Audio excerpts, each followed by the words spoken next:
علی مانن اسم په اصطلاح د نحوه کې ما کلمه ده دل علی مانن چې دلالت بکې په معنا باندې په اعتبار د ذات سره. اسم په اصطلاح د نحوه کې ما یو کلمه ده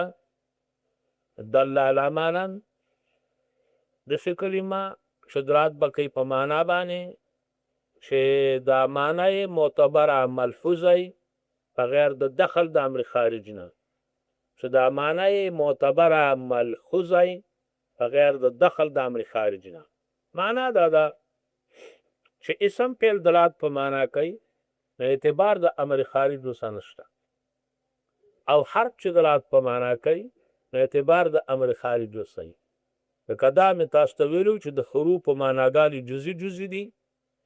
دل چې دلالت په معنا کوي نو انضمام د بلې کلمې به غواړي، بغیر د انضمام نه نه کېږي. من معنا ده ابتدا، نو ته خو به په شرمید کې دا زوکیشن تعمیل کې چې من د ابتدا دی ته وایي چې مدخول د من ابتدا د پار د ما قبلي. سرتو من البصرة نو بصره ابتدا د مزل شوه، خو دا ابتدا جزئی ده. څه معنا ده؟ شروع کول د خاص ځای نه،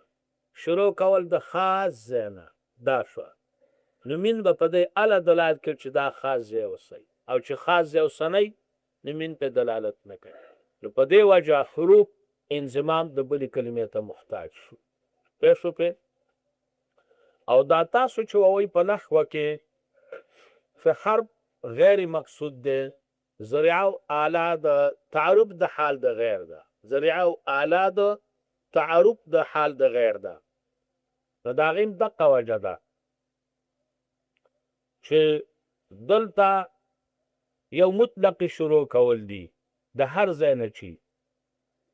نو دا معنی اسمی ده. یو شروع کول دي د یو خاص ځای نه،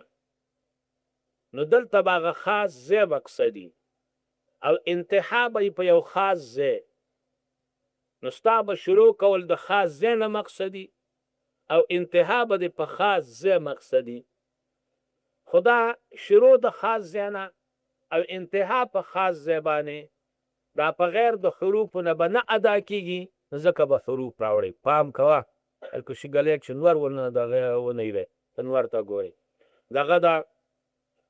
شروع د خاص ځای نه او انتها په خاص ځای دا په غیر د حروفو نه نه ادا کېږي، ځکه به حروفو راوړئ. لکه ته وایې د بصرې نه تېری ومه، ابتدا مې بصره او انتها مې کوفه وه، نو ستا د مزل ابتدا بصره شوه او انتها د کوفه شوه. دا ابتدا او انتها په غیر د من او د اله نه نه معلومېږي، ځکه به من او اله راوړي. نو سرتو من البصرة الی الکوفة، او چې من او اله را نه وړې نو معنی به داسې شي سرت البصرة والکوفة، سرت البصرة والکوفة. بیا خې معنی دا شو چې د بل ځای نه بصرې او کوفې ته تللی ومه، نو بیا بل ځای ابتدا شوله، حالانکه ستا مقصد دا دی چې د مزل شروع مې بصره ده او انتها مې کوفه ده، او دلته سرت البصرة الکوفة شو، نو دې معنی دا شو چې ابتدا مې بل ځای ده او انتها مې بصره او کوفه ده. دا فساد د معنا نه دی، ځکه من او اله راوړه چې د من په وجه ابتدا معلومه شو، د اله په وجه انتها. سرتو من البصرة الی الکوفة. په دې خبره پوه شولئ؟ دا من او اله په خپله مقصود نشو،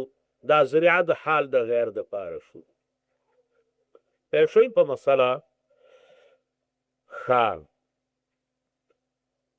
دلته ښکته ګور زړه مې خارښتېږي چې څه ډېر څه ووامه، خو خیر د کاپي مناسب بیان شرجامۍ کې به هلته بیا څه ویل. ومن خواصه دخول اللام والجر والتنوین. هر کله چې د اسم دپاره دوه وجوده و، هر کله چې د اسم دپاره دوه وجوده و، وجود ذهني او وجود خارجي. وجود ذهني معلومېده په تعریف او وجود خارجي معلومېږي په علامو. نو وجود ذهني مخکې معلوم شو په تعریف د اسم، اوس کاپي ملا وجود خارجي بیانوي چې وجود خارجي معلوم شي.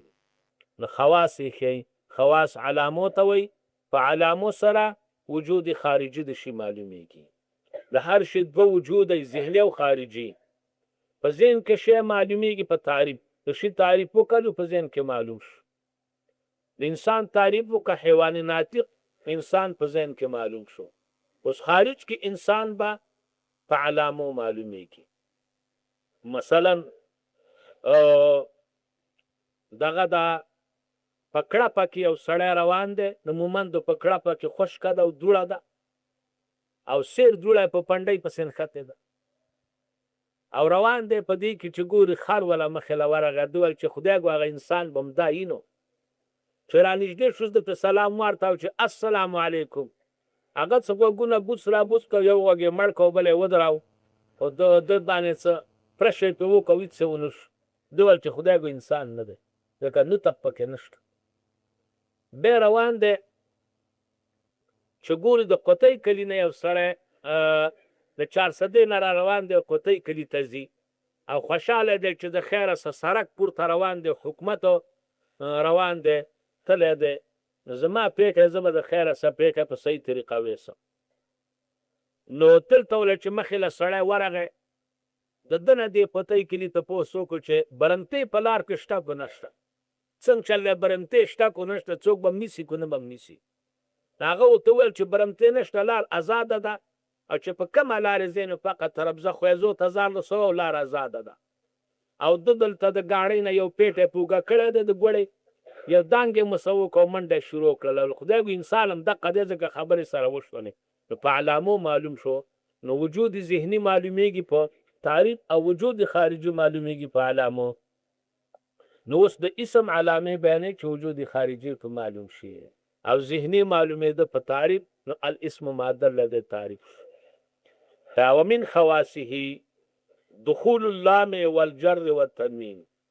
دا ومن خواصه خبر مقدم ده او دخول اللام مبتدا مؤخر ده ځکه چې جار مجرور په کلام عربی کې مبتدا نه واقع کیږي. ظرف او جار مجرور په کلام عربی کې مبتدا نه واقع کیږي. ومن خواصه خبر مقدم دخول اللام مبتدا مؤخر. البته جار مجرور کدا په جار مجرور کې کو حرف جر من تبعیضی نو مبتدا واقع کیږي په دې چې تاویل ته په لفظ د بازو وکړه د من تبعیضی نه تاویل په بازو کیږي. ومن خواصه نه کو تاویل شي په بازو خواصه و بازو خواصه نو بیا مبتدا واقع کیږي. نو بیا دا مبتدا شو دخول الله من خبر شو لکه مولانا عصام الدین وی چې دا ومن خواصه مبتدا ده او تعبیر د بازو چې بازو خواصه ځکه دا من تبعیضی ده او دخول الله من خبر ده. بعض د خواص معظمه او مکبره د اسمنا لام تعریفی ده په اعتبار د دخول سره. بعض د خواص معظمه او مکبره د اسمنا لام تعریفی ده په اعتبار د دخول سره. بعض د خواص معظمه او مکبره د اسمنا لام تعریفی ده په اعتبار د دخول سره. یعنی الف لام تعریفی خاصه د اسم ده. ومن خواصه دخول اللام. ما د سیول چې بعضې د خواص معظمه او مکبره د اسم نه دا بعضې زه کوم چې په دې ځای کې بعضې خواص ذکر دي ټول نه دي ذکر. ټول خواص د اسم ډیر دي دلته یو څو ذکر دي دلته بعضې ذکر دي. البته خواص جمع کثرت ده. جمع کثرت د نحو نه په پورته صادقېږي او دا من تبعیضي دی. نو د من نه معلومیږي چې دلته بعضې خاصې ذکر دي او د خواص نه معلومیږي چې ټولې ذکر دي. نو په من کې اشاره دې خاصو ته ده چې په کافیه کې دي او په خواص کې اشاره ده مطلق خاصو د اسم ته چې مطلق خاصې د اسم ډېرې دي. په من کې اشاره دې خاصو ته ده چې په کافیه کې دي او په خواص کې اشاره ده مطلق خاصو ته چې مطلق خاصې د اسم ډېرې دي. اوس په دې پیر شولې معظم مکبر ځکه وامه چې دلته دا خاصې ذکر کړ چې تنوین دی او جر دی او الف لام دی اضافت دی اسناد دی او نور ذکر نه کړي ځکه دا معظم دي دا اهم خاصې دي او هغه نور دومره اهم نه دي نو دی ول ترجیح وا نو دا ذکر کړو هغه ذکر نه کړی پوه شو په بعضې د خواص معظمو مکبرو د اسم نه لام تعریفي دی په اعتبار د دخول سره په دې عبارت کې دخول مخکې دی او لام رستو دی زه په ترجمه کې لام مخکې کوم او دخول رستو کوم دا د په د سوال ده سوال داسې دی چې مقصود بالترکیب خو مضافي نه مضاف الیه جاء غلام زیدین نو مقصود بالترکیب غلام دی نه زید مقصود بالترکیب غلام دی نه زید نو دلته خو بیا دا دخول مضاف ده نو مقصود دلته دخول شو نه لام حالانکه الف لام مقصود دی او دلته دخول مقصود شو دا سوال دی نو جواب دا دی چې عبارت په قلب سره دی چې داسې دی ومن خواصه لام التعریف باعتبار الدخول لام التعریف باعتبار الدخول دا الف لام مخکې د دخول نښه چې بعضې د خواصو معظمو مکبرو اسم نه لام تعریفي دی په اعتبار د دخول سره خو دخول ځکه وایي چې دی په داخل شي نو خاصه به د اسم شي چې داخل پې نه نو د اسم به څه خاصه شي او دی چې په داخل شي اسم به معرفه شي او چې داخل پې نه نو بیا به اسم څه معرفه کي نو لام تعریفي دی په اعتبار د دخول سره الف لام خاصه د اسم د ولې ځکه الف لام واضح وضع کړي دي الف لام واضح وضع کړي دي د پاره د تعین د معنا مستقل مطابقي الف لام واضح وضع کړي دي د پاره د تعین د معنا مستقل مطابقي یعنی الف لام چې واضح وضع کول نو دی ورته وویل چې تاسو خو دنیا ته لاړئ خو په تاسو به هغه شی معرفه کیږي چې د هغې ټوله معنی مستقلی ټوله معنی مستقلی هغه شی به د معنی معرفه کیږي چې ټوله معنی مستقلی نو دی چې د کړنګل درې نه را روان سو کنډګل ته چې رال نو حرف یې ولیده چې حرف یې وکوت ویل دا خو غیر مستقل دی د دې اوسه زموږ موافقه نه راځي چې داسې را روانو چې غاسری ته چې راورسېد نو فعل یې ولیده فعل ته چې وکاته نو ویل چې دا خو په اعتبار د یو جزء مستقل دی ځکه فعل خو د درې اجزا نه جوړ دی حدث او نسبت او زمانه نو دا په اعتبار د یو جزء مستقل دی لہذا د دې سره زموږ موافقه نه راځي نرنګونو ته چې راکوز شو نو اسم یې ولیده اسم یې ولید باډیلی ګرځېده نو ویل چې هلکې دا اسم په اعتبار د ټولې معنا سره مستقل دی د ده څه زموږ موافقه راځي نو بس الف لام په اسم داخلېږي او اسم معرفه کېږي پوه شو پې الف لام واضح وضع کړي دي د پاره د تعین د معنا مستقلې مطابقي معنا ټوله معنا مطابق څه ته وایي تاسو په منطق کې نه دلالت د مطابقي چا ته وایي دلالت د لفظ دی په ټوله معنا نو الف لام واضح د پاره وضع کړي چې په تاسو به هغه شی معرفه کېږي چې د هغې ټوله معنا مستقلی نو حرف سر خوړلی خو غیر مستقل دی او فعل په اعتبار د یو جزء مستقل دی فعل خو د دوه شیانو جوړ چې حدث او نسبت او زمانه درې نو نسبت خو پکې غیر مستقل دی نو فعل هم غیر مستقل شو په اعتبار د یو جزء مستقل دی چې معنا حدثي ده نو فعل باندې مستقله نه ده او د اسم ټوله معنا مستقله ده نو الف لام خاصه د اسم شوه الف لام واضح وضع کړي د پاره د تعین د معنا مستقل مطابقي یعنی په ساده الفاظو الف لام واضح وضع کړي دي د دې دپاره چې په تا به هغه شی معرفه کېږي چې د هغې ټوله معنا مستقلی او دغه اسم دی اسم په اعتبار د ټولې معنا سره مستقل دی لہذا الف لام خاصه د اسم شوله لیکن کاپیا مولا په ګونګټ کې وازدې ګوري عام خلک الف لام وایي او د یوازې لام ویلی دخول اللامې نو دا یو بین الاقوامي مسله ده چې په دې ال کې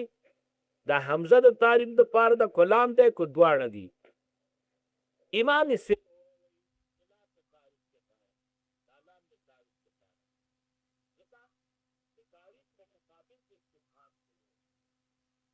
هم مفید د نکارت دی د تعریف په مقابل د استفهام کې دی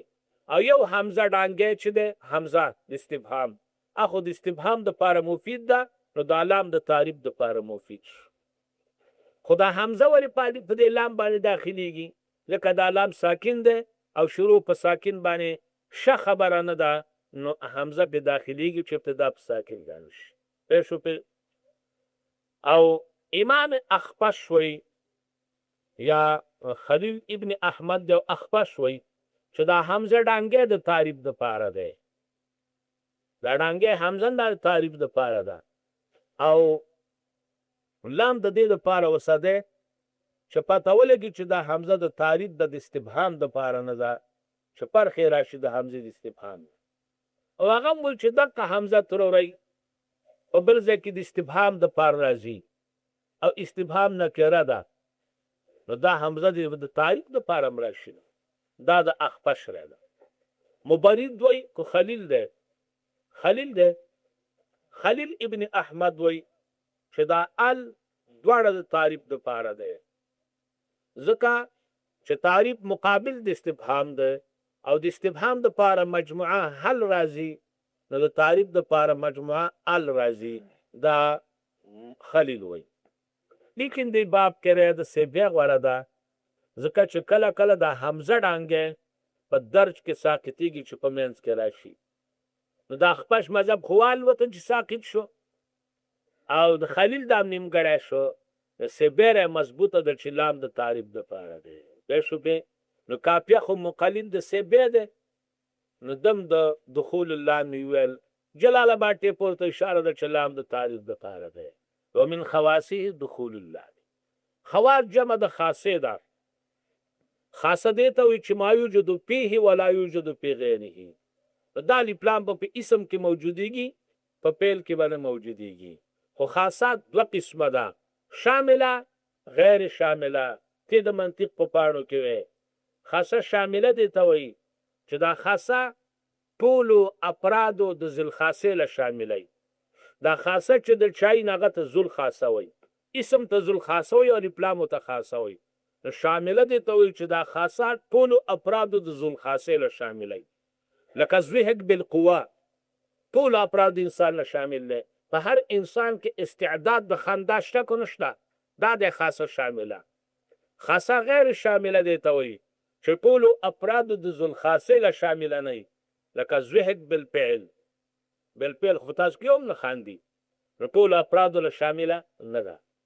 نو دا الف لام هم خاصه غیر شامله ده دا ټولو افرادو د اسم له شامله نه ده رسو پې ځکه کم اسم چې په کلام عربی کې په غیر د الف لام نه علم دی نو دخول د الف لام فی ممتنع دی کم اسم چې په کلام عربی کې په غیر د الف لام نه علم دی نو دخول د الف لام فی ممتنع دی زید عمر بکر خالد والد په دې دخول د الف لام ممتنع دی ځکه دوه آلې د تعریف په یو ځای کې ناراضي رسو پې الف لام خاصه غیر شامله شوه بس دی